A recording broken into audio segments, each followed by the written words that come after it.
This is TWiT. You know, last week, I guess the week before when I was here, we were talking about how exciting T-Mobile is going to support RCS, this rich communications services that Google is pushing on Android messages. It's to basically make it, the Android messaging app as functional and as interesting and as useful as, say, Apple's Messages or Telegram or one of the above. And so we thought that was very good news. Then the bad news, because Verizon, T-Mobile, and at&t were all working together on the cross-carrier messaging initiative for RCS, and now they've decided to shut the doors. That's over. It was originally slated to ship last year, never happened. Now it never will.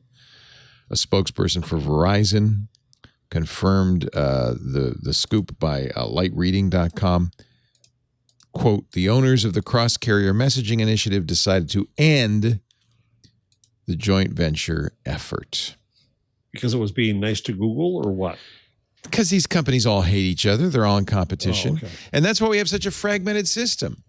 Nobody can, there's nobody saying, oh, we should all use the same system. No. In fact, even, this happened back in the IM wars. Originally there were a number of programs that would let you go cross-platform on all the IMs, and the IMs companies put up silos. A lot of them died because of it, so that they wouldn't be part of that. And I don't know. Would you agree, Stacey? You follow this? I hate this stuff. It drives me absolutely bonkers. And there's a very clear business reason. I mean, what Tim Cook was in his he was talking about like why they don't open up messages to Android users. It's like, well, it's the only reason people give their kids iPhones. That's right. It was Phil Schiller and Craig Federighi. It was Federighi. depositions and emails revealed in the discovery during the Epic versus Apple battle. But it was, everybody kind of knew the reason Apple doesn't make messages for Android is they want that competitive wall. Exclusivity. Yeah. And they even said it. The smoking gun was in this email saying, well, we don't want parents to buy Android phones for their kids, these $50 Android phones. We want them to have iPhones. And in fact, it turns out they actually had an Android app ready to go and decided not to release it. Probably the same for FaceTime. But yeah, any communication, it drives me nuts. Like communication technologies, communication should be free and open, right? This is like what people want to do. And using it as a cudgel to like lock people in, not a cudgel, as a barrier, a wall, to lock people into your ecosystem is just wrong. Well, it's good business probably, but I do have to point out that that's how email was. Jeff and I are old enough to remember MCI mail, which didn't talk to anything but MCI mail and Genie and CompuServe, and they all had their own mail systems, but nobody would talk to anybody else, which made it not very useful. And at some point, for some reason, it was just agreed, all right, we should federate. I remember the big deal when you could send AOL mail to other people on other services. And maybe that was the ruin of it all. Now that you mentioned it, that's when email went downhill. Because then anybody could send anything to anybody. Yeah. Well, and you had it like with IM. Remember Jabber? Yeah, but then remember that and by the way, they're gone. AIM and ICQ is still around, but a lot of these guys said no, we don't want to interoperate. I think it's understandable. Companies want a silo. Users want interoperability. Users want to be able to. I want a messenger that I like that will talk to everybody else in my family. Yeah. We don't have that. No, and you probably won't get it unless Congress decides that's important. Is that how you have to do it? Does government have to force it? Or threaten it? Like threaten it in a way that is like, actually threatening as opposed to like, and then they'll be like, okay, fine. So the bigger question then is why these carriers even considered CCMI, why they started it in the first place. I have to point out that SMS is cross-platform, text messaging, because each carrier has a gateway to the other carriers, because they realized, in fact, it wasn't always that way. In the early days of SMS, it never took off in the U.S. until they did that. Because if you were a T-Mobile customer, you could only text message other T-Mobile customers. If you're a Verizon customer, you're stuck there. Until they got those gateways in and interoperated which wasn't, it's in my memory. It wasn't that long ago. This is what I remember. Text messaging was huge everywhere but the US. Everybody talked about text messaging in Europe and Asia, and we didn't do it because it was useless.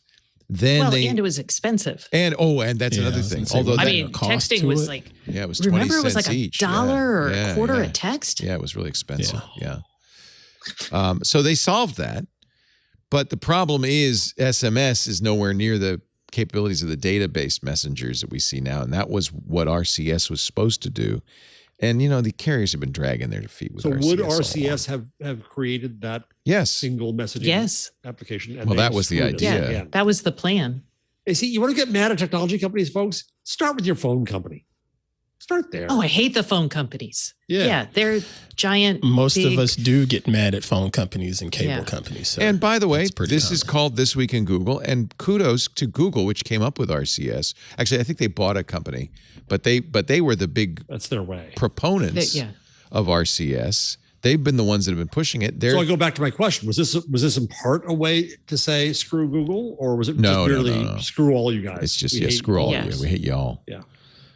But I think it's important to point out that there are good business reasons to do that, but there might be better business reasons to interoperate.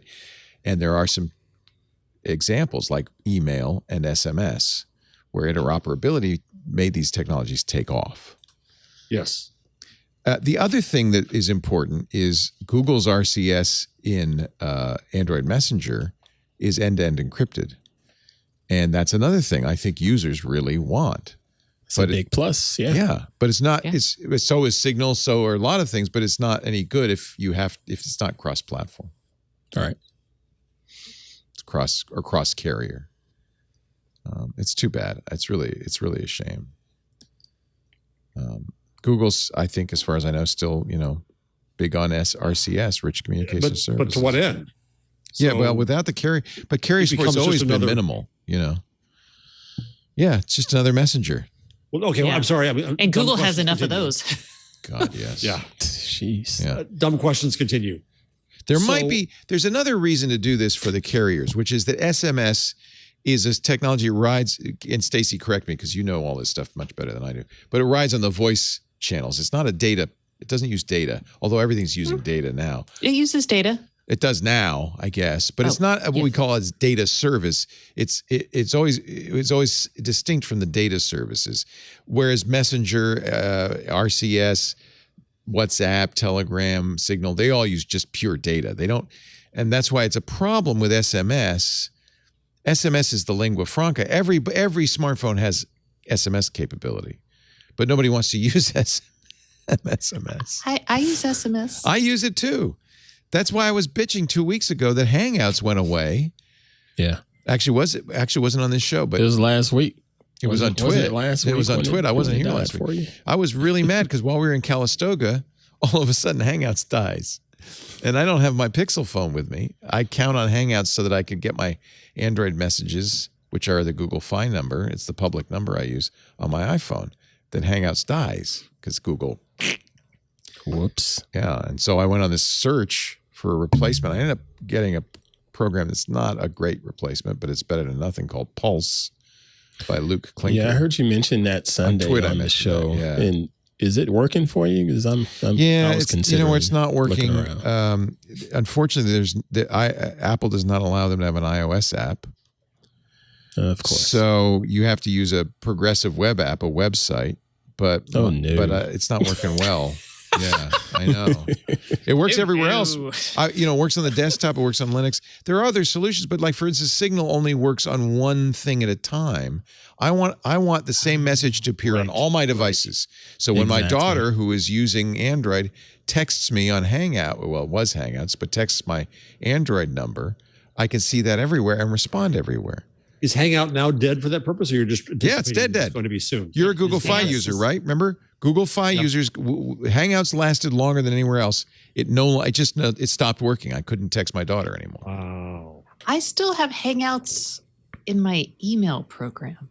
Yeah, but trying to send But that's not the SMS though. No, that's not Hangout. SMS. That's the video calls. Well, they've replaced that with Google. Texting. They've replaced that with Google Chat. Yeah. So if I try, so I can do it with when I can send instant messages via Hangouts, but if I go to like do a voice or a video call, it goes to Meet. It's very strange. Yeah, so it's Chat and Meet is what they're hoping that you'll use instead of Hangouts. And I think they must have turned off the Hangouts server because I kept typing in messages in Hangout and it said fail to send, fail to send, fail to send.